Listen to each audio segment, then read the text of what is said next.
আচ্ছা, অনেকে বলে, অনেক বড় বড় বুদ্ধিজীবী তারা বলে যে পরিশ্রম ভাগ্য চাবিকাঠি। আচ্ছা, আপনাদের কাছে আমার একটা প্রশ্ন, তাহলে পরিশ্রম যদি ভাগ্য চাবিকাঠি হয়, বাংলাদেশে ঢাকা শহরের রিকশাওয়ালারা তাদের ভাগ্য পরিবর্তন কেন হয় না? সদরঘাটের কুলির যারা, তাদের ভাগ্য পরিবর্তন হয় না কেন? যারা ঢাকা কারওয়ান বাজারে লেবারি কাজ করে, কঠোর পরিশ্রম কাজ করে, তাদের ভাগ্য পরিবর্তন হয় না কেন?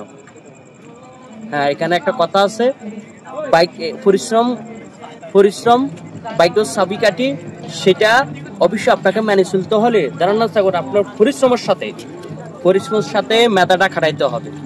যেমন আমি আমি যেটা বুঝি, আমি সারাদিন এই বৃষ্টির ভিতরে, এই কুয়াশার ভিতরে, রাতের এখন অলমোস্ট 11টা বাজে, তো এখনো রাস্তায় আছি, কিংবা 1000 টাকা মতন বা ইনকাম হবে। এমনও লোক আছে তার ওই 8 ঘন্টা 10 ঘন্টাতে 10 লক্ষ টাকা ইনকাম আছে। আর এমনও লোক আছে তার এই 8 ঘন্টাতে 10 কোটি টাকা ইনকাম আছে। এমনও লোক আছে তার এই 10 ঘন্টার ভিতরে 100 কোটি টাকা ইনকাম আছে।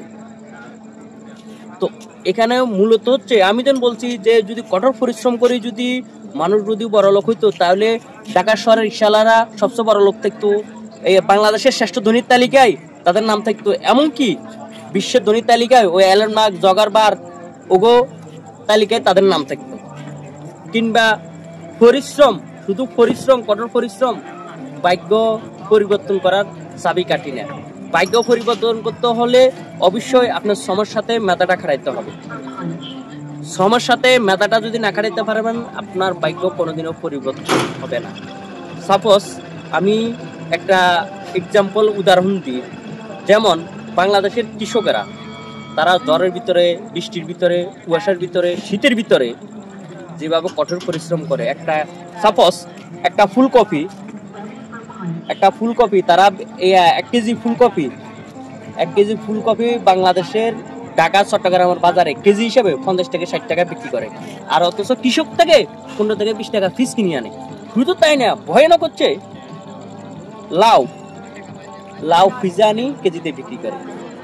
তারা মেধা খাটাইছে, কিংবা কৃষক তো মেধা খাটাইতে পারতেছে না। ওই জন্য যারা প্রকৃত পরিশ্রম করে তারা মেধা খাটাইতে পারে না, মেধাটা করতে পারে না।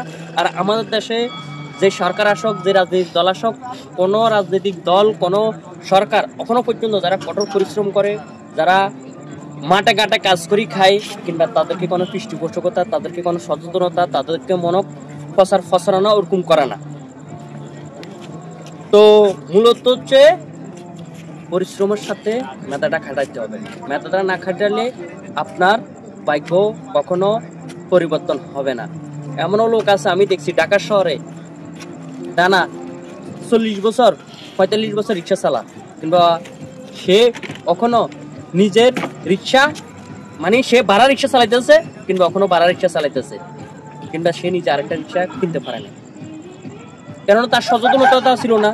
সে যেন কঠোর পরিশ্রম করছে, পরিশ্রমের পাশাপাশি সে নিজে যেন একটু সচেতন হবে, স্মার্ট হবে, সেই ফ্যাসিলিটি ছিল না, সেটা হয় না। যেন না সাপোজ সে সপ্তাহের মাঝে 7 দিনের ভিতরে 7 দিনে ইনকাম করলো, বা রোডে ঘাটে বাইরে হইলো, তারপরের দিন সে রোডে বাড়িতে পারে না, তার ইনকাম হইতে পারে না, তখন সে মেধাটাও কই খাটাবে? আমাদের রাষ্ট্র ব্যবস্থা ওইভাবে নাই। একটা কথা আছে না যে উদ্যোক্তার চেয়ে দালালের মূল্য বেশি? আমাদের দেশের অবস্থা এরকম, বর্তমানও উদ্যোক্তার চেয়ে দালালের মূল্য বেশি।